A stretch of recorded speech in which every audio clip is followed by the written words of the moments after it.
आप सबका स्वागत है हमारे यूट्यूब चैनल पर। दोस्तों, आज हम लोग सीखते हैं सीईटी का, जो सीईटी का एग्ज़ाम हो रहा 26 तारीख को सेकंड शिफ्ट का, और जो उसका मैथ का पोर्शन है वो सीखते हैं। ये देखो, हमारे ये सवाल आया था, जो ये हमारा एनसीईआरटी 10वीं क्लास का सवाल है। निम्नलिखित में से कौन सा समीकरण एक सीधी रेखा प्रतिनिधित्व करता है? जब भी सीधी रेखा फॉर्मूल होता है एक्स स्क्वायर प्लस में वाई स्क्वायर बराबर में ए स्क्वायर, ये होता है। ये देख लो कौन से, तो इसका ये x square plus y square, ये 5 है ना, इसको ए स्क्वायर लिख सकते, तो इसका ये भी ऑप्शन आएगा। अब सीखते हैं सेकंड सवाल। ये आया हुआ था हमारा, ये हमारा का ये, और ये सभी सवाल इजी आए हुए थे, तुम्हारा आसान। तो ये देखो सेकंड सवाल हमारा, यदि 6 पुरुष व 8 लड़के किसी कार्य को 10 दिन में कर सकते हैं, और 26 पुरुष व 48 लड़के उसी कार्य को, जो ये कार्य था, 2 दिन में कर सकते हैं, तो ये 15 पुरुष और 20 लड़के उस कार्य को करेंगे।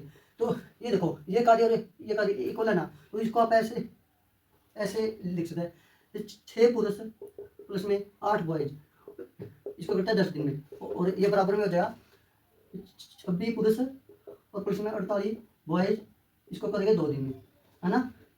ये मल्टीप्लाई में आएगा 2, है ना, 2 दिन, ये 2 से कैंसिल 5, इसके मल्टीप्लाई की 30, और ये 26 ना, 30 में से 26 गए तो कितना बचे? 4 मेल, है ना, ये हमारा मेल, और बराबर में ये इसके मल्टीप्लाई 40 में 48 में चलिए 8 बचेगा हमारा 8 बॉयज। तो यहाँ से रेशो आ जाए कितना, 1 मेल अपॉन बॉयज कितना आ जाएगा, 2/1। तो ये एफिशिएंसी आ गई इनकी, ये मेल की, ये बॉयज की। अब टोटल काम निकालो इनका, हमने टोटल ओवर कितना आ जाएगा, ये तो यहाँ से निकालो, ये यहाँ से निकालो, ये टोटल ओवर। तो इसके मल्टीप्लाई 2 की 6 के साथ मल्टीप्लाई 12 ऊपर 8, 20 और 2, 20 गुणों में 10, ये हो गया टोटल कार्य 10, सॉरी ये 200, है ना, ये टोटल कार्य 200 गया। तो अब निकालना 15 पुरुष और 20 लड़के, तो टोटल कार्य को जोड़ 200 डिवाइड में तो 15, ये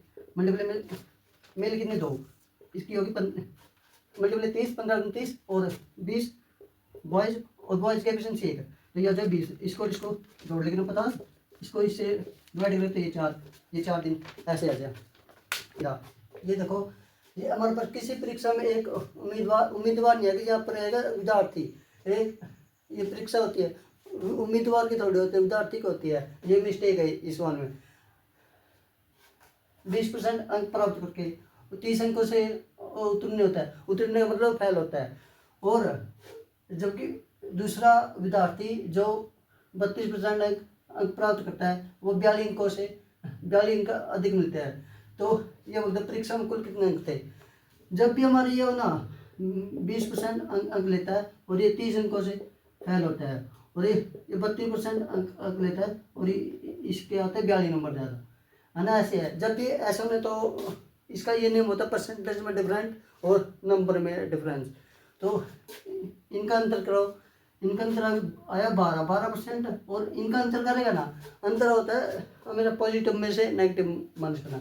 इसको ऐसे करें 42, तो ये माइनस का बराबर माइनस का 30, जब माइनस ये प्लस हो जाए यहाँ पर, ये जब 72 हो जाए, कितना 72, तो 12 6 का 72, और 100% निकालना अपना है, तो 6 के साथ मल्टीप्लाई 600 हो जाए, इसका आ जाए 600, ये भी ऑप्शन आ जाए इसका।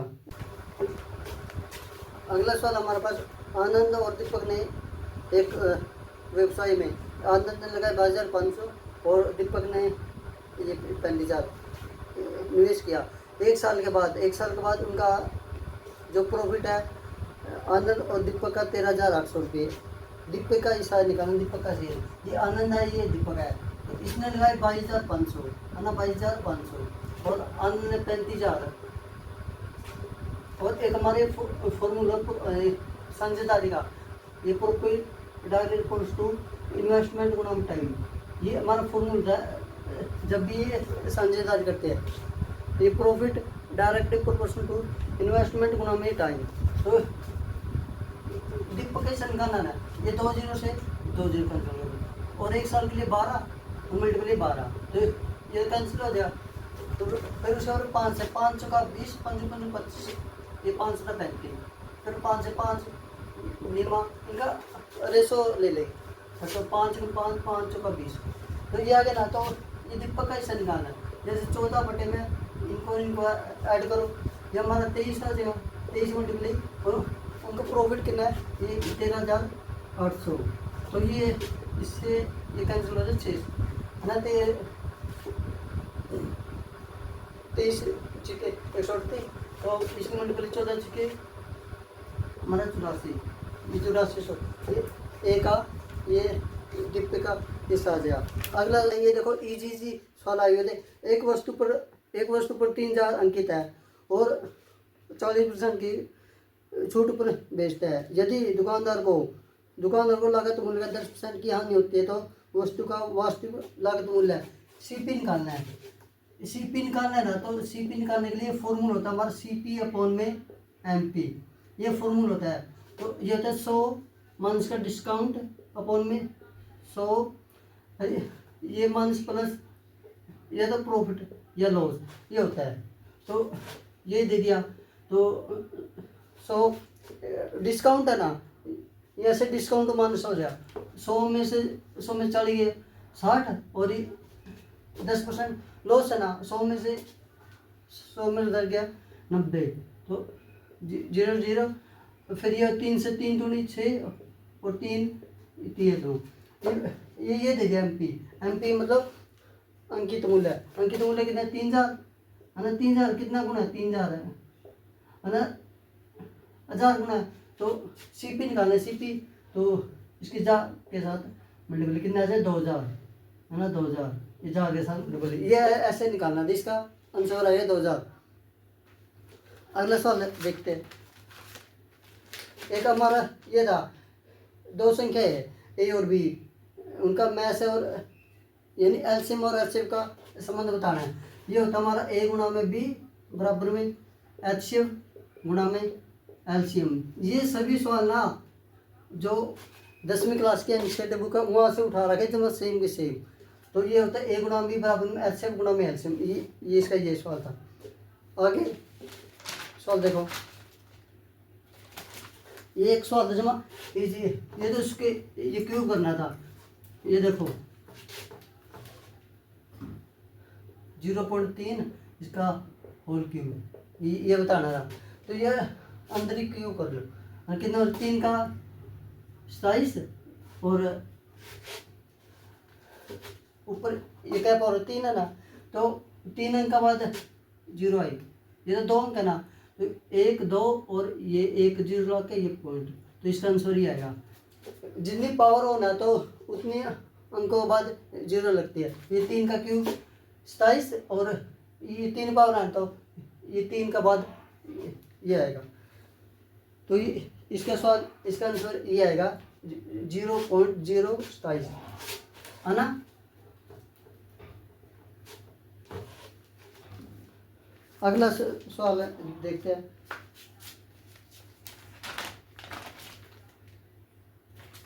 इसमें सारवंतन निकालना था, 1 बटा में ये पी और बराबर 1 माइनस का पी बटे में ये पी, और 1 माइनस का 2 पी बटे में पी। जब भी सारवंतन निकालना तो एक पी सीधी समान होती है, तो इसमें से ये माइनस हो गया 1 माइनस का पी अपन में पी माइनस का 1 अपन में पी,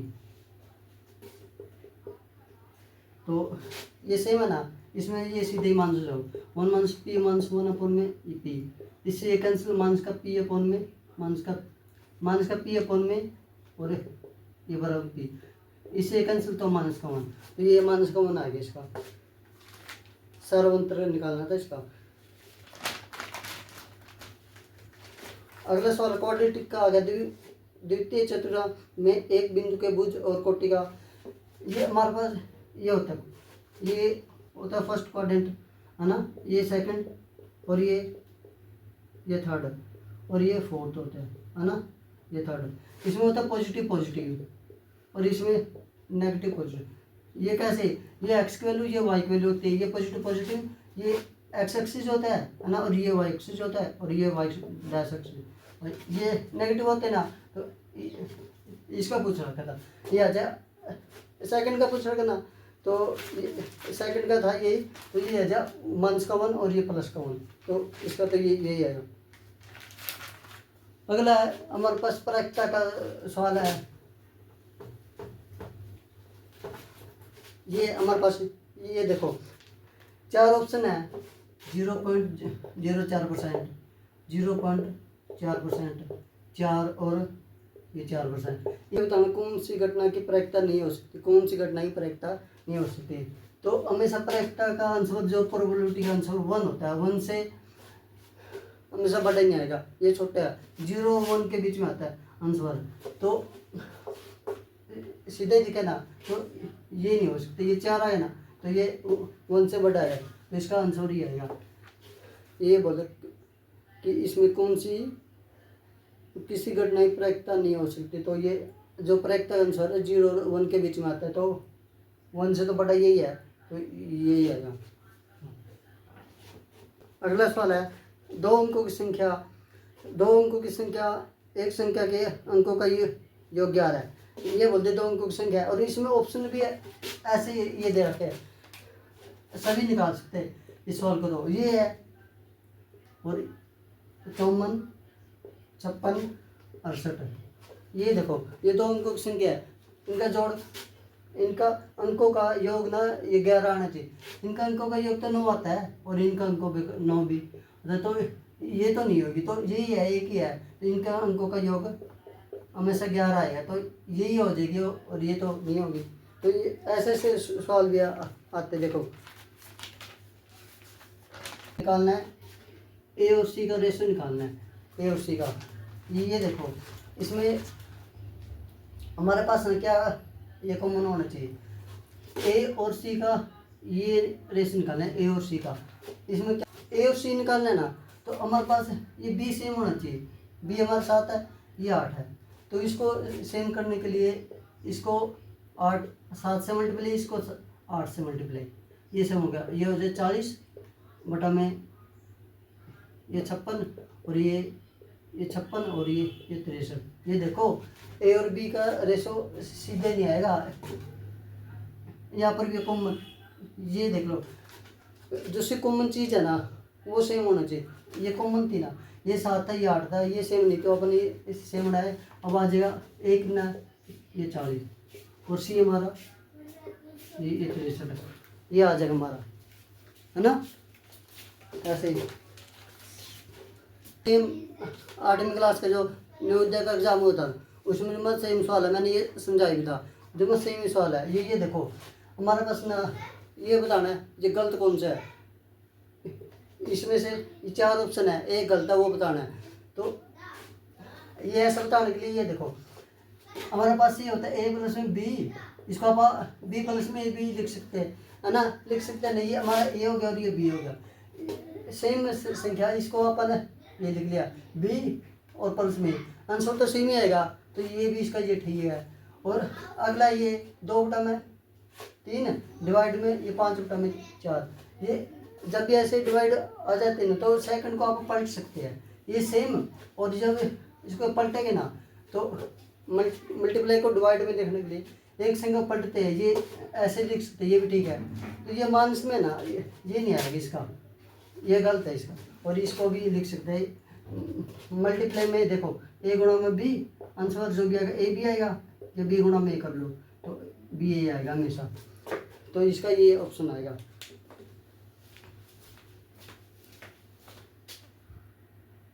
अगला सवाल है ए और बी की आयु का योग दे दीजिए 72, है ना, ए प्लस में बी 72 72 है, और ए और बी की आयु का अनुपात दे दिया, ए और बी की आयु का अनुपात कितना 23 और 13, और बी की आयु बताने, बी की आयु बताने ना, ये देखो ऑप्शन ना 24 है, 26 है, 32 है, 46 है, तो बी की आयु हमेशा जो इसका मल्टीपल मिलेगा वही होगा, तो इसका मल्टीपल एक ही ऑप्शन है 26, तो बी की आयु सीधे आ जाएगा। ये निकाल सोल्व करना तो इनको जोड़ो, यहाँ से कितना आ जाएगा 6 और 3 ये 36 72, ये 2 गुना ना, तो बी की आयु निकालने हैं, बी की आयु बी का रेशो 13 की 2 के साथ मल्टीपल 26, तो ये बी क्या यू ऐसे आ जाएगी।